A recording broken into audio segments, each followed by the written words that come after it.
Sayi'ah itu bernilai 1, kebaikan bernilai apa? 10. Itu masih surplus berapa? 9. Jadi itu cara berpikir Abu Hasan Asyadzili.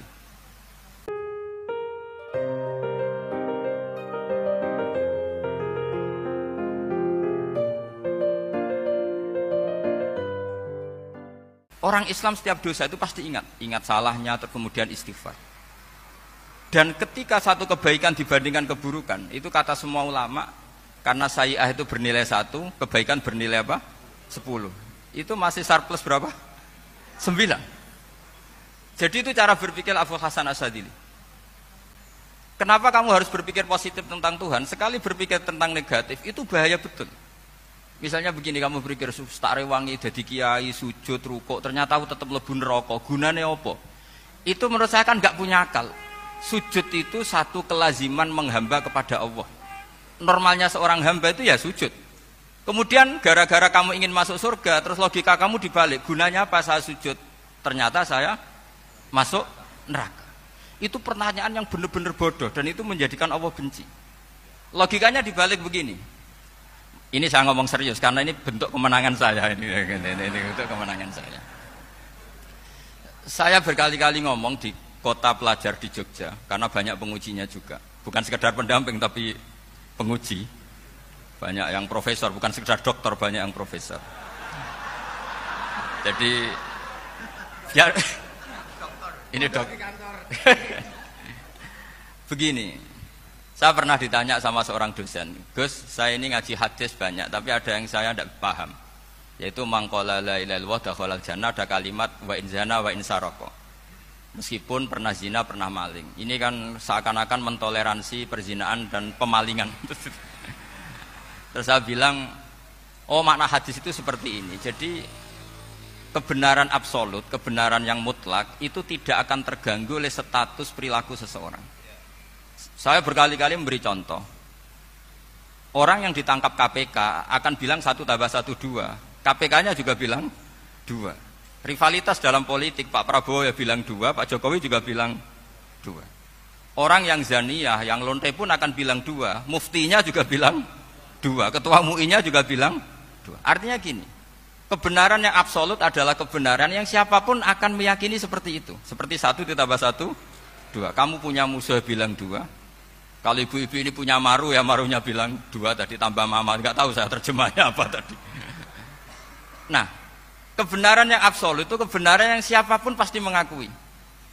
Dan uniknya begini, saya kalau saya pernah ngaji acara himmah, acara pondok sarang di Demak. Kalau kamu bilang 1 ditambah 1 menjadi 2, untuk mengatakan 2 itu kamu butuh hadiah enggak? Mereka semua jawab enggak. Kita semua enjoy saja mengatakan tembok itu putih. Kenapa? Karena memang putih. Kita mengatakan 1 tambah 1 2 karena memang kita tanpa presentasi dapat hadiah, dapat penghormatan. Kenapa untuk mengatakan Allah itu Tuhan kita butuh surga? Memangnya kalau tidak ada surga Allah tidak jadi Tuhan? Ini problem orang soleh-soleh yang terlalu pesimis. Makanya nanti orang-orang soleh itu masuk surganya berat. Tapi kalau orang alim lebih gampang kira-kira seperti itu. Iya, karena kan imannya lebih bagus. Dalam hadis qudsi Allah ini yang dibuli orang-orang soleh. Laulam akhluk jannatan wala naron alam akun ahlan an uto'ah, dalam hadis qudsi itu. Kalau saja saya tidak menciptakan surga dan neraka, apa saya tidak jadi Tuhan yang perlu ditaati? Apa kalau kamu tidak saya kasih uang 1 juta terus bilang 1 tambah 1 11? Enggak kan? Tetap bilang berapa? 2. Kalau kebenaran absolut yang 1 tambah 1 kamu bilang 2 meskipun tanpa mendapat hadiah. Kenapa untuk bilang Allah Tuhan kamu butuh hadiah surga? Itu kan serai ikhlas blas. Makanya saya terus mengajarkan ikhlas. Ikhlas itu bisa dilatih dengan akal, dengan pikiran, bil ilmi lah. Harus dilatih. Nah di sini ini momen atau makna yang mestinya harus difahami wa inzana, bahwa kalimat ini sah meskipun dilafadzkan seorang yang pernah zina. Sama seperti 1 tambah 1 2 sah, diucapkan siapa saja sah. Dan siapapun akan mengucapkan itu secara ikhlas.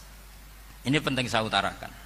Sehingga setelah ada firqah-firqah takfiri yang mengatakan orang megang keris itu syirik, ke kuburan syirik, ini syirik. Itu salah besar. Salahnya adalah tadi, kalimat-kalimat atau kebenaran-kebenaran absolut ini sudah jadi sibghatullah man ahsanu minallahi sibghah. Kalimat ini begitu absolut di hatinya orang mukmin. Sehingga ketika terganggu oleh hal-hal yang adat istiadat kayak pegang keris, kayak apa, ini tidak mengganggu. Tetap kualitas iman ini di atas keyakinan adat membawa apa keris. Kalau orang membawa keris menjadi syirik karena percaya sama makhluk. Orang misalnya kejawen kalau nggak bawa keris nggak nyaman. Orang kota itu kalau nggak bawa ATM juga nggak nyaman. Itu tidak dihukumi syirik. Kamu pergi lupa bawa HP nyaman enggak? Enggak, kenapa enggak dihukumi syirik?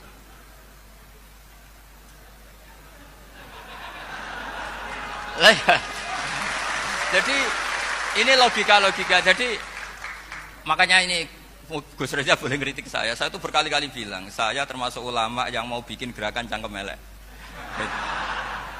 Karena nanti kalau saya nisbatkan ke Rasulullah itu tidak pantas, karena Nabi ahsanan nasi khalqaw wa khuluqa. Tapi saya siap jadi bempernya Rasulullah Shallallahu Alaihi Wasallam. Pernah ada diskusi di Jakarta, ini kisah nyata. Apa dalilnya setelah sholat salaman? Mana hadisnya? Itu dijawab hadisnya tentu kita kesulitan. Kalaupun ada hadisnya dhaif semua yang masalah mushafahah. Akhirnya mau tidak mau dijawab pakai cangkem elek.